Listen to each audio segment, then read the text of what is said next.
the sound of my voice.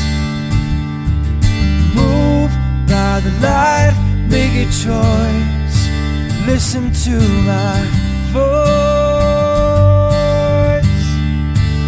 I got something to say. This is your Resolve to Read daily reading. It's June 24th, and we're reading from the books of Isaiah, 2 Kings, and 2 Chronicles. Therefore, as tongues of fire lick up straw, and as dry grass sinks down in the flames, so their roots will decay, and their flowers blow away like dust. For they have rejected the law of Yahuwah Almighty and spurned the word of the Holy One of Israel. Therefore, Yahuwah's anger burns against his people. His hand is raised as he strikes them down. The mountains shake, and the dead bodies are like refuse in the streets. Yet, for all this, his anger is not turned away. His hand is still upraised. He lifts up a banner for the distant nations. He whistles for those at the ends of the earth. Here they come, swiftly and speedily.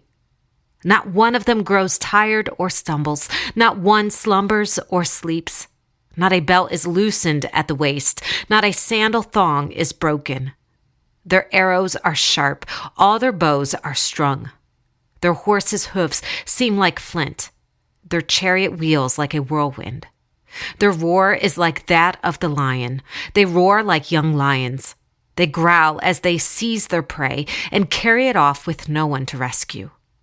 In that day, they will roar over it, like the roaring of the sea.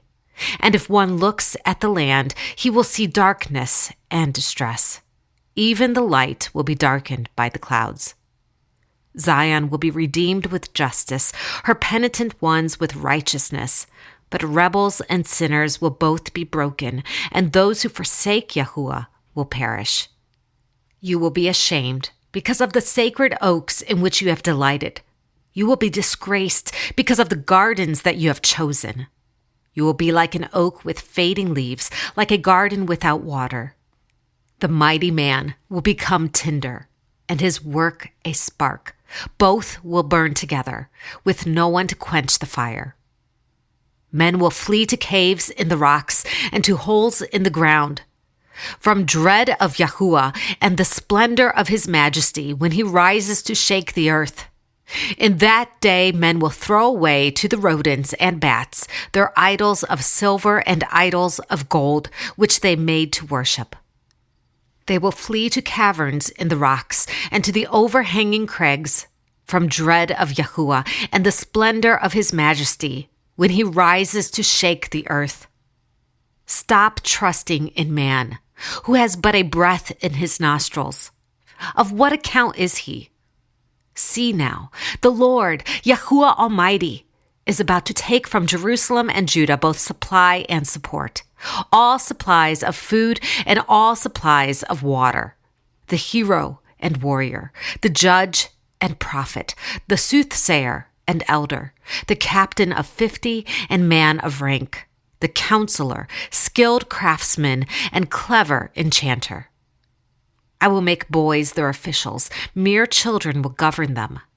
People will oppress each other, man against man, neighbor against neighbor. The young will rise up against the old, the base against the honorable. A man will seize one of his brothers at his father's home and say, "You have a cloak. You be our leader. Take charge of this heap of ruins." But in that day he will cry out, "I have no remedy. I have no food or clothing in my house. Do not make me the leader of this people." Come now, let us reason together, says Yahuwah. Though your sins are like scarlet, they shall be as white as snow. Though they are red as crimson, they shall be like wool. If you are willing and obedient, you will eat the best from the land. But if you resist and rebel, you will be devoured by the sword. For the mouth of Yahuwah has spoken. In that day, the branch of Yahuwah will be beautiful and glorious, and the fruit of the land will be the pride and glory of the survivors in Israel. Those who are left in Zion, who remain in Jerusalem, will be called holy, all who are recorded among the living in Jerusalem. The Lord will wash away the filth of the women of Zion. He will cleanse the bloodstains from Jerusalem by a spirit of judgment and a spirit of fire. Then Yahuwah will create over all of Mount Zion and over those who assemble there a cloud of smoke by day and a glow of flaming fire by night. Over all the glory will be a canopy. It will be a shelter, a shade from the heat of the day, and a refuge and hiding place from the storm and rain. This is what Isaiah, son of Amoz, saw concerning Judah and Jerusalem. In the last days, the mountain of Yahuwah's temple will be established as chief among the mountains. It will be raised above the hills, and all nations will stream to it. Many peoples will come and say, "Come, let us go up to the mountain of Yahuwah, to the house of the God of Jacob. He will teach us his ways, so that we may walk in his paths. The law will go out from Zion, the word of Yahuwah from Jerusalem. He will judge between the nations and will settle disputes for many peoples. They will beat their swords into plowshares and their spears into pruning hooks. Nation will not take up sword against nation, nor will they train for war any more. Come, O house of Jacob, let us walk in the light of Yahuwah." In Israel. Then Pul, king of Assyria, invaded the land, and Menahem gave him 1,000 talents of silver to gain his support and strengthen his own hold on the kingdom. Menahem exacted this money from Israel. Every wealthy man had to contribute 50 shekels of silver to be given to the king of Assyria. So the king of Assyria withdrew and stayed in the land no longer. As for the other events of Menahem's reign and all that he did, are they not written in the book of the annals of the kings of Israel? Menahem rested with his fathers, and Pekahiah his son succeeded him as king. In the 50th year of Azariah king of Judah, Pekahiah son of Menahem became king of Israel in Samaria, and he reigned 2 years. Pekahiah did evil in the eyes of Yahuwah. He did not turn away from the sins of Jeroboam son of Nebat, which he had caused Israel to commit. One of his chief officers, Pekah, son of Remaliah, conspired against him. Taking 50 men of Gilead with him, he assassinated Pekahiah along with Argob and Ariah in the citadel of the royal palace at Samaria. So Pekah killed Pekahiah and succeeded him as king. The other events of Pekahiah's reign and all he did are written in the book of the annals of the kings of Israel. In the 52nd year of Azariah king of Judah, Pekah son of Remaliah became king of Israel in Samaria, and he reigned 20 years. He did evil in the eyes of Yahuwah. He did not turn away from the sins of Jeroboam son of Nebat, which he had caused Israel to commit. In Judah. The other events of Uzziah's reign, from beginning to end, are recorded by the prophet Isaiah, son of Amoz. Uzziah rested with his fathers and was buried near them in a field for burial that belonged to the kings, for people said he had leprosy. And Jotham his son succeeded him as king. In the 2nd year of Pekah, son of Remaliah, king of Israel, Jotham son of Uzziah, king of Judah, began to reign. He was 25 years old when he became king, and he reigned in Jerusalem 16 years. His mother's name was Jerusha, daughter of Zadok. He did what was right in the eyes of Yahuwah, just as his father Uzziah had done. But unlike him, he did not enter the temple of Yahuwah. The people, however, continued their corrupt practices. Isaiah. In the year that King Uzziah died, I saw the Lord seated on a throne, high and exalted, and the train of his robe filled the temple. Above him were seraphs, each with 6 wings. With 2 wings they covered their faces, with 2 they covered their feet, and with 2 they were flying. And they were calling to one another, "Holy, holy, holy is Yahuwah Almighty.